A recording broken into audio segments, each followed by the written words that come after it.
Hello friends, welcome to Keethu cooking. இன்றைக்கி நான் உங்களுக்கு கச்சான் பிஸ்கட் நான் எப்படி செய்கிறேன்னு சொல்லி உங்களுக்கு நான் செய்து காட்ட போகிறேன். அதுக்கு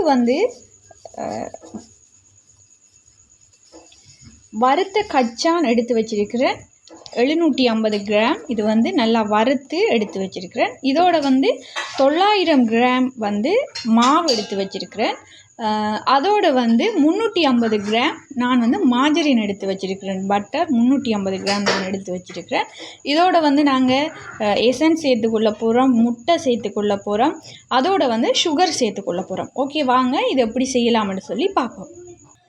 இப்போ நாங்கள் இதில் இருக்கிற கோதுமை மாவில் 6 மேசக்கரண்டி கோதுமை மாவு நாங்கள் எடுத்துக்கொள்ள போகிறோம். எடுத்துட்டு அதே அளவுக்கு நாங்கள் சோளன் மாவை நாங்கள் சேர்த்துக்கொள்ள போகிறோம். கார்ன்ஃப்ளவர் மாவு நாங்கள் 6 மேசக்கரண்டி சேர்த்துக்கொள்ள போகிறோம். இப்போ நான் இதிலிருந்து 6 மேசக்கரண்டி கோதுமை மாவு எடுத்துக்கொள்கிறேன்.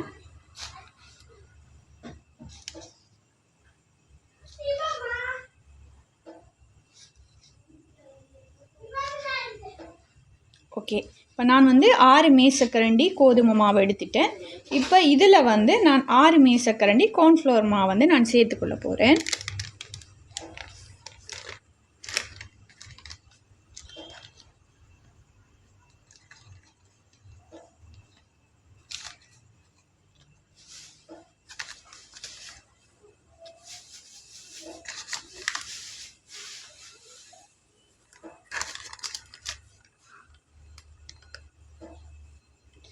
இப்போ இதில் நான் 6 மேசக்கரண்டி கோதுமை மாவை சேர்த்துட்டேன். இதில் இருந்த 6 ஸ்பூன் கோதுமை மாவு எடுத்துட்டு நான் 6 மேசக்கரண்டி கோதுமை மாவை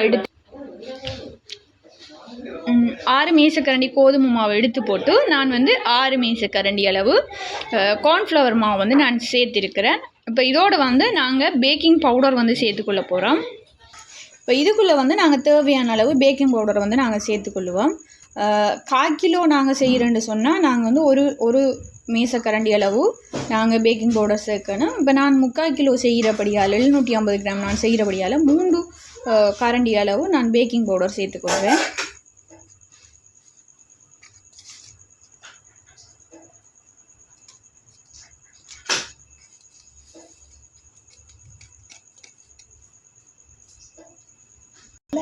ஓகே, இப்போ இதை நாங்கள் நல்லா அரிச்சு எடுத்துக்கொள்ளுவோம்.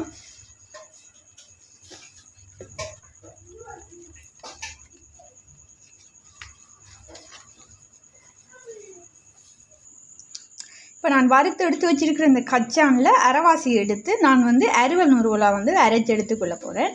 நான் அரைச்சி எடுத்து போட்டு உங்கள்கிட்ட காட்டுறேன். இதில் நாங்கள் 450 கிராம் சீனி எடுத்து வச்சிருக்கிறோம், சுகர். இப்போ இதை நாங்கள் நல்ல பவுடராக நாங்கள் இதை இப்போ அரைச்சி எடுத்துக்கொள்வோம். இப்போ சீனியை இப்படி நல்லா பவுடராக நாங்கள் அரைச்சி எடுத்துட்டு நாங்கள் எடுத்து வச்சிருக்கிற இந்த மிச்ச கச்சானையும் நல்லா அரைச்சி எடுத்துக்கொள்ள போகிறோம். இந்த கச்சானை நல்லா எண்ணெய் திரண்டு வார அளவுக்கு நல்ல மாவாக நாங்கள் இதை அரைச்சி எடுத்துக்கொள்வோம். ஓகே, இந்த நான் அரைச்சி எடுத்துருக்கேன். இப்போ இதுக்குள்ளே நாங்கள் கொஞ்சமாக பட்டரை சேர்த்துக்கொள்வோம்.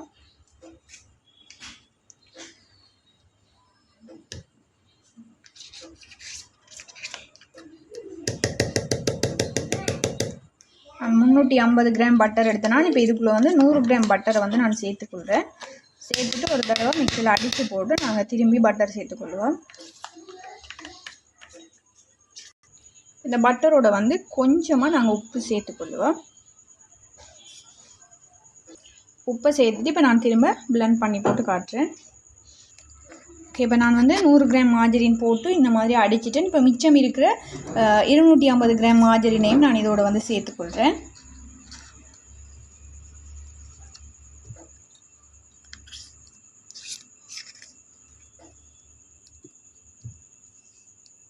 இப்போ 250 கிராம் மாஜரினையும் சேர்த்துட்டு நாங்கள் இதை இப்போ அரைச்சி எடுத்துக்கொள்வோம்.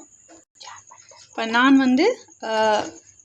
அடித்து எடுத்து வச்சிருக்கிற இந்த கச்சானை நான் இப்போ இதுக்குள்ளே சேர்த்துக்கொள்கிறேன்.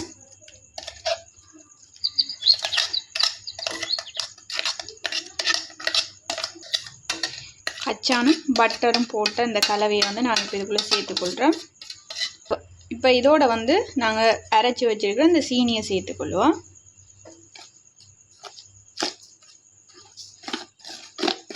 சீனியையும் சேர்த்துட்டு இதோட வந்து நாங்கள் முட்டையும் சேர்த்துக்கொள்ளுவோம்.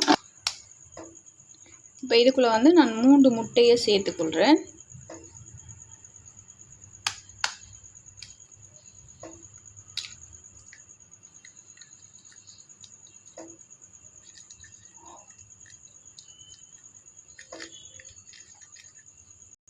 முட்டையை சேர்த்துட்டு ஒரு தடவை நாங்கள் இதை வந்து கரண்டியால் மிக்ஸ் பண்ணி கொள்ளுவோம்.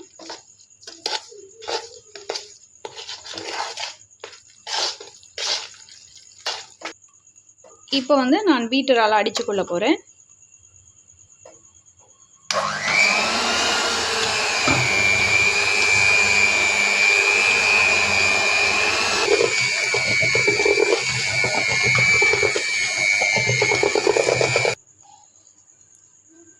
இப்போ வந்து நான் இதுக்குள்ளே எசன்ஸ் சேர்த்துக்கொள்கிறேன். உங்களுக்கு என்ன ஃப்ளேவர் எசன்ஸ் பிடிக்குதோ நீங்கள் அந்த ஃப்ளேவரை சேர்த்துக்கொள்ளலாம். நான் வந்து பனானா ஃப்ளேவர் எசன்ஸ் வந்து ஊற்றிக்கொள்கிறேன்.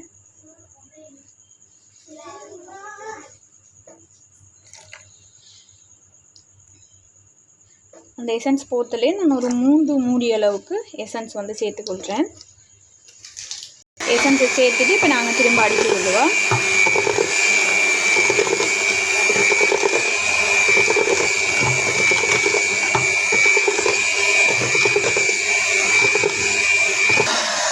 இப்போ வந்து நல்லா இது வந்து அடிபட்டுட்டு இப்போ இதோட வந்து நாங்கள் அறுவல் நொறுவல் எடுத்து வச்சிருக்கிற கச்சானை வந்து சேர்த்துக்கொள்வோம்.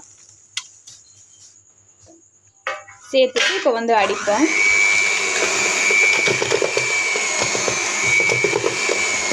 நல்லா எல்லாத்தோடையும் மிக்ஸ் ஆகிற மாதிரி நாங்கள் நல்லா அடித்து எடுத்துக்கொள்வோம். ஓகே, இப்போ வந்து இதை நல்லா நாங்கள் அடித்து எடுத்துட்டு இப்போ இதோட வந்து நாங்கள் மாவை சேர்த்துக்கொள்ள போகிறோம். நான் வந்து நாங்கள் ஏற்கனவே சொன்னது போல் நாங்கள் எடுத்து வச்சுருக்கிற அந்த மாவை வந்து இதுக்குள்ளே சேர்த்துக்கொள்ளுவோம். கொஞ்சம் கொஞ்சமாக சேர்த்து மிக்ஸ் பண்ணி நாங்கள் அடிக்கணும். இல்லைன்னு சொன்னால் அடைஞ்ச மாதிரி வந்துடும்.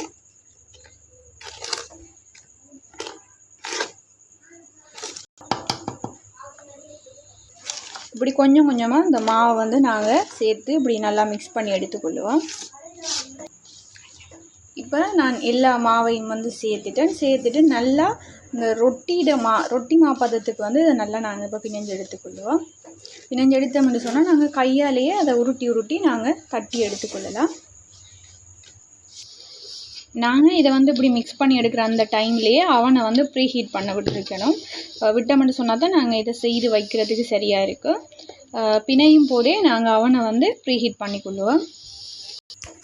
ஓகே, இப்போ வந்து இந்த பதத்துக்கு வந்து நாங்கள் நல்லா பிணைஞ்சு எடுத்துட்டோம். பார்த்தீங்கன்னா தெரியும், நல்லா சப்பாத்தி மா பதத்துக்கு இது வந்து இருக்குது. இப்போ இதை வந்து நாங்கள் நல்லா உருட்டி எடுத்து பேக் பண்ணி எடுக்க போகிறோம். உருட்டி போட்டு உங்களுக்கு எப்படி ஷேப்பில் நீங்கள் விரும்புகிறீங்களோ அந்த ஷேப்பில் நீங்கள் தட்டி போட்டு வச்சு பேக் பண்ணி கொள்ளலாம்.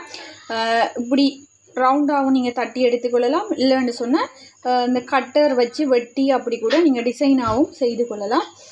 வாங்க இப்போ இதை எப்படி செய்யலாம்னு பார்ப்போம். இப்போ நான் வந்து அவனில் இருக்கிற ட்ரேயில் ஆயில் க்ளோத் போட்டு இதுக்கு மேலே வந்து பட்டர் பூசியிருக்கிறேன். பட்டரை பூசிட்டு நான் வந்து செய்து வச்சுருக்கிற இந்த கச்சான் மிக்ஸை வந்து இப்படி தட்டி எடுத்துருக்கிறேன். இப்போ இதை வந்து நாங்கள் அவனுக்குள்ளே வச்சுக்கொள்ளுவோம். நான் வந்து 2 ட்ரேயில் வைக்கிறேன். இப்போ இதையும் வச்சுக்கொள்ளுவோம்.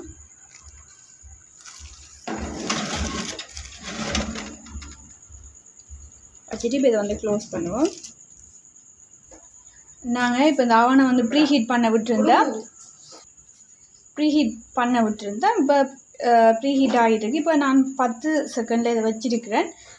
இதை வந்து வேகாட்டிக்கு நாங்கள் திருப்பி வந்து இதை வச்சுக்கொள்ளுவோம். டைமை கூட்டி வச்சுக்கொள்ளுவோம். ஓகே ஃப்ரெண்ட்ஸ், இப்போ வந்து இந்த கச்சான் பிஸ்கட் வந்து ரெடி ஆகிட்டு இப்போ நாங்கள் வெளியில் எடுத்து பார்ப்போம்.